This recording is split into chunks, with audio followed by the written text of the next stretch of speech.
The Interview. On a notre interview. On est parti pour l'interview. Donc après avoir vu la bande-annonce de la manœuvre, Victor, est-ce que tu peux te présenter rapidement, s'il te plaît? Bien sûr, donc je suis producteur-réalisateur. Je vous fais un peu mon parcours rapidement ou Ouais, très bien. j'enchaîne directement sur le film. Vas-y. J'ai démarré, donc j'ai fait ma rencontre avec le cinéma par le cours Florent. J'ai fait 3 ans de théâtre et en fait ça a fait naître un peu mon envie de faire de la mise en scène et de la réalisation. Donc à la suite de quoi j'ai intégré l'école Écart dans le cursus réalisateur-producteur. Et donc, à la fin de ces études, donc un bachelor sur 3 ans, j'ai donc créé ce premier film. Donc, c'est un peu un film de sortie d'école que j'ai envoyé en festival et puis du coup pour lequel le 25 novembre, on fait la première diffusion en VOD sur Sofa. Et de quoi ça parle, la manœuvre? La manœuvre, c'est un court-métrage, c'est un 25 minutes, inspiré de faits réels, qui parle d'un avocat pénaliste qui se fait séquestrer à son domicile. Et en fait, on se pose la question de qui est le cerveau de la séquestration. Et le point de départ, en fait, c'est des faits réels qui se sont passés à Toulouse. C'est une affaire qui s'appelle l'affaire Condor, dont je me suis inspiré, mais j'ai totalement romancé. J'ai changé le métier du personnage, on a changé tous les personnages. Et puis j'ai souhaité le faire en huis clos, alors que l'affaire dont je m'inspirais se passait à Toulouse et en Espagne. Mais j'ai voulu mettre tout ce court-métrage en huis clos pour rajouter encore un peu plus une partie anxiogène au film, parce qu'on parle d'une séquestration. Du coup, donc tu disais, c'était une affaire réelle. Qu'est-ce qui t'a vraiment inspiré dans cette histoire? Pour le coup, moi, ce qui m'a le plus inspiré, c'était un peu le vice que pouvait avoir le personnage principal. En fait, on a toujours l'impression que derrière un habit d'avocat, il se passe... on a une personne de très droite et juste, et on se rend compte que l'habit ne fait pas forcément le moine, et que, derrière cette toge d'avocat, il peut se cacher aussi une personne plutôt dérangée, on va dire, et assez, j'allais dire vicelard, mais non, c'est pas trop le mot, mais assez, j'arrive pas à trouver le mot dans l'immédiat, mais un personnage plutôt ambigu. Et du coup, quel message tu souhaites faire passer avec ce film?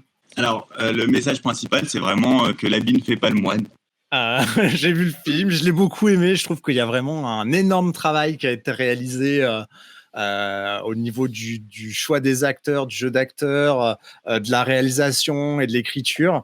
Et je tenais à te féliciter pour ça. Au niveau de l'ambiance du film, il y a quelque chose quand même de très pesant qui est lancé dès le départ. Il y a une vraie volonté d'aller chercher le film noir, l'ambiance un peu thriller. De par la composition musicale ou par des plans assez terre-à-terre avec des couleurs classiques, on n'a pas cherché à dénaturaliser les plans. On a essayé de créer une ambiance le plus anxiogène possible.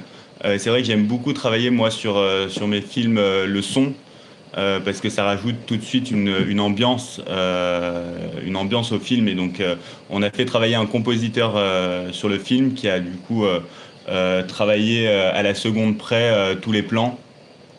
Et puis aussi de par les personnages, on a vraiment voulu chercher des comédiens qui sont professionnels et pour lesquels en fait ils ont vraiment...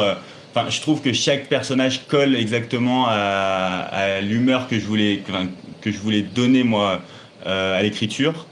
Et en fait, c'était pour un peu mettre face à face les escrocs ou les bandits de l'ancienne génération, un peu gang des Lyonnais, face aux nouveaux escrocs, donc un second personnage qui s'appelle Yacine, qui est lui plutôt une petite frappe, comme je dis, et en fait un jeune de quartier qui n'a pas du tout les mêmes codes de l'ancien banditisme. Donc voilà, je voulais vraiment mettre face à face ces deux générations qui en fait finalement auraient du mal à s'entendre aujourd'hui, je pense. Tu parles des acteurs, le casting, il est vraiment bien mené. Comment, comment tu t'y es pris pour mener ce casting-là et comment tu as fait ton choix sur ces acteurs? Alors, au niveau du casting, donc moi j'ai envoyé surtout des recherches de casting, que ce soit sur des groupes Facebook ou sur des sites comme cinéaste.org, qui je trouve sont très efficaces aujourd'hui pour pouvoir trouver des bons comédiens. Et après, je l'ai fait aussi par connaissance. Donc il y a un acteur qui s'appelle Karim Lasmi, qui est un ami de longue date avec qui j'avais déjà tourné et qui lui a tourné dans la série Lupin et qui est aussi dans Athéna récemment, qui vient de sortir. Et donc c'est une personne avec qui j'avais vraiment envie de travailler et je trouve qu'il y avait l'énergie pour tenir le rôle. Donc c'est un peu de cette manière-là que j'ai fait mon casting et j'ai pris un coach de comédien qui s'appelle Adib Sheki, qui est comédien aujourd'hui et que je connais du coup du cours Florent. Et en fait, j'avais une totale confiance en lui parce que je sais qu'il a une manière de donner aussi certaines fois les répliques qui fait que quand on a fait passer les castings, en fait, c'était un gros plus pour tous les comédiens qui venaient et qui nous disaient, enfin, ils ressortaient en transpirant parce que forcément, quand on castait l'avocat, on faisait les scènes les plus compliquées et en fait, ils ressortaient en transpiration, mais en nous remerciant parce qu'ils avaient vraiment une personne en face d'eux qui leur donnait une vraie réplique et qui se donnait à 100%. Et je trouve que c'était vraiment un gros plus. Et aujourd'hui, dès que possible, quand je dois faire passer du casting, j'essaye d'avoir une personne en face qui donne la réplique de manière juste pour pouvoir avoir un jeu juste du comédien en face de lui. C'est vraiment un gros plus en fait pour leur donner du jeu finalement. Parce que quand on a quelqu'un en face de nous qui lit sa feuille, c'est dur de donner du jeu en face.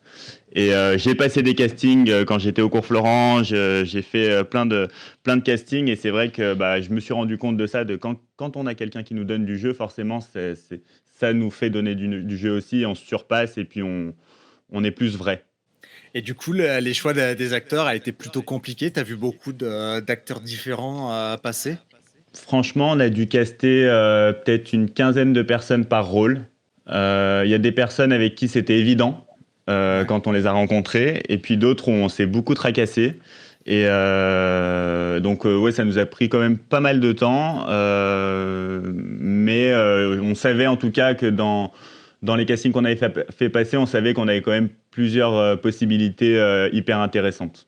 Et pour le coup, c'était des comédiens qui venaient, donc certains de Paris, certains d'autour de Lyon, beaucoup de Lyon.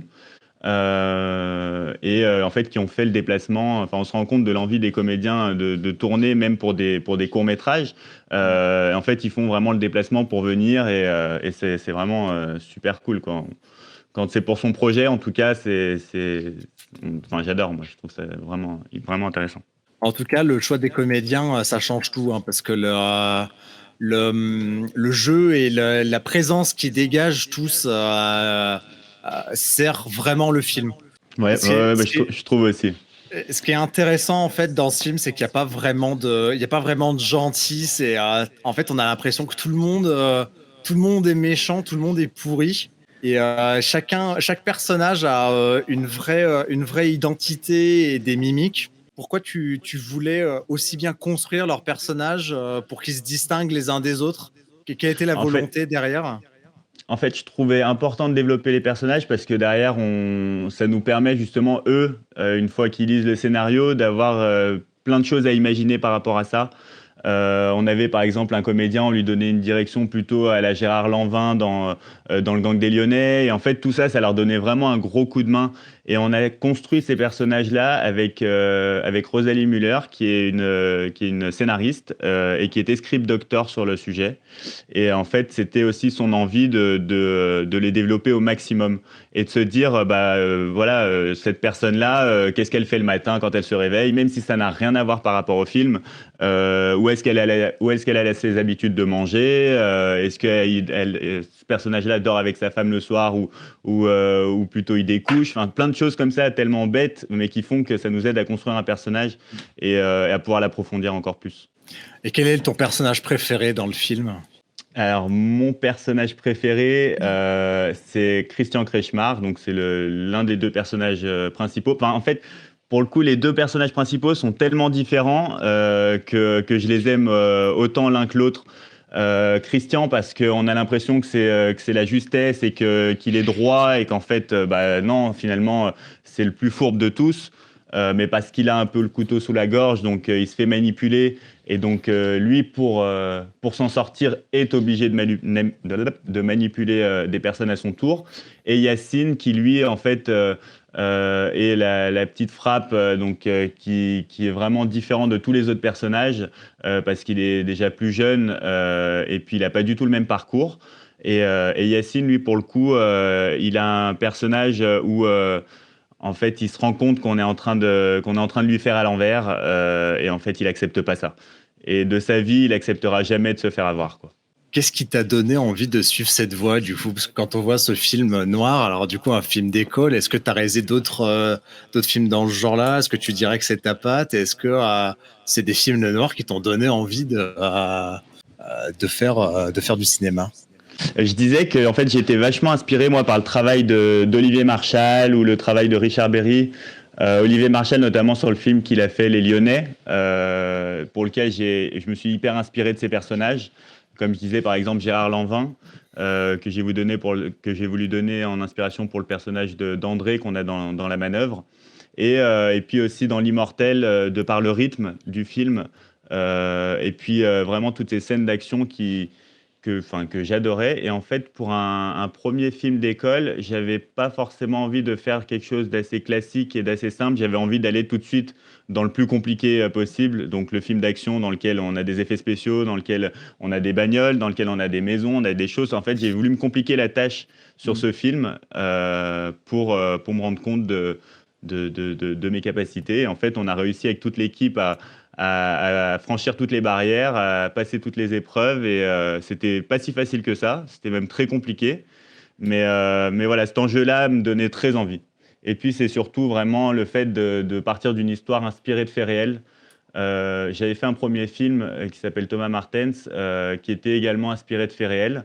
Et je trouve que c'est un gros plus. Enfin, moi, j'adore regarder des films et démarrer par un poum inspiré de faits réels. Et en fait, on se met tout de suite dans le bain. Ok, on parle de quelque chose qui s'est vraiment passé. Et donc voilà, c'est vraiment ce pourquoi j'ai voulu développer ce sujet-là. Quelques questions encore pour moi. Maison Bagatella, c'est le nom de ta boîte de production. Alors, Maison Bagatella, en fait, c'est une association que j'ai créée, une association de production que j'ai créée pendant que j'étais en train de faire mon film, tout simplement parce que, en fait, j'étais à la recherche de financement pour mon film. Donc, j'ai fait des crowdfunding et puis, en fait, j'ai dû compléter mon budget par du mécénat. Donc, c'est comme ça que je suis allé chercher un peu plus de budget sur mon film. Et puis, c'est un peu le nom. Alors, aujourd'hui, je travaille dans une autre boîte de production qui s'appelle Raise Up Film, qui est sur Paris. Mmh. Maison Bagatella, c'est vraiment une entité parallèle sur laquelle je fais mes réalisations, et Raise Up Film sur laquelle je bosse en tant que producteur à 100%. Et du coup, pour La Manœuvre, tu peux nous donner une idée du budget que tu as eu pour le film? Alors, on a fait une cagnotte sur Kiss Kiss Bang Bang qui s'est élevée à 5 000 euros. Et derrière, en fait, j'ai dû continuer de financer le film en fonds propres. Et le budget global était autour des 10 000 euros parce que derrière, on a des dépenses en festival, en projection. Donc, en accumulant tout, on doit être approximativement autour de 10 000 euros. Mais en fait, on a atteint ce budget-là parce qu'on était avec une équipe bénévole et parce que, vu qu'on a tourné sur Lyon, j'ai réussi à avoir accès à des lieux ou à des véhicules gratuitement, chose qui est très compliquée de faire aujourd'hui si je veux retourner, en tout cas, avec une prod classique. J'ai quand même essayé de budgéter le film dans le cas où on était sur une prod classique, et c'était un film qui était autour des 100 000 euros si j'avais pas bénéficié justement des aides autour de moi et puis d'une équipe bénévole ultra motivée. Super budget, merci beaucoup. Ouais, je vous en prie. Du coup, on va faire un petit tour des questions. On commence par Maël. Ouais, j'ai une question. Tu disais que tu t'es inspiré de faits réels pour faire ce film, et du coup, je me demandais, quand tu vois ce genre de faits, qu'est-ce qui t'amène à te dire, tiens, je vais en faire un film?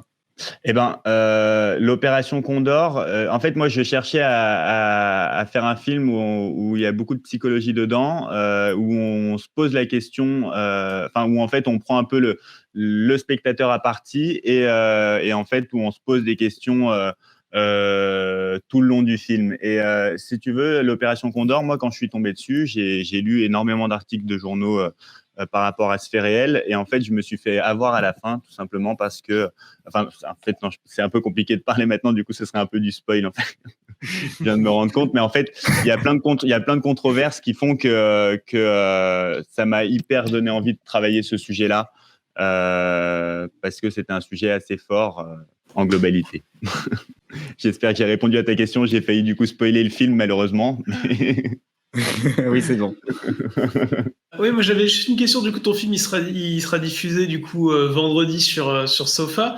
Est-ce qu'il y a une diffusion en salle qui a été faite ou qui est prévue à l'avenir, peut-être dans des festivals ou ce genre de choses? Est-ce que vous avez prévu Alors, il a concouru dans le festival Filmoramax 2021. Donc, on a projeté au cinéma Lumière Terreau à Lyon.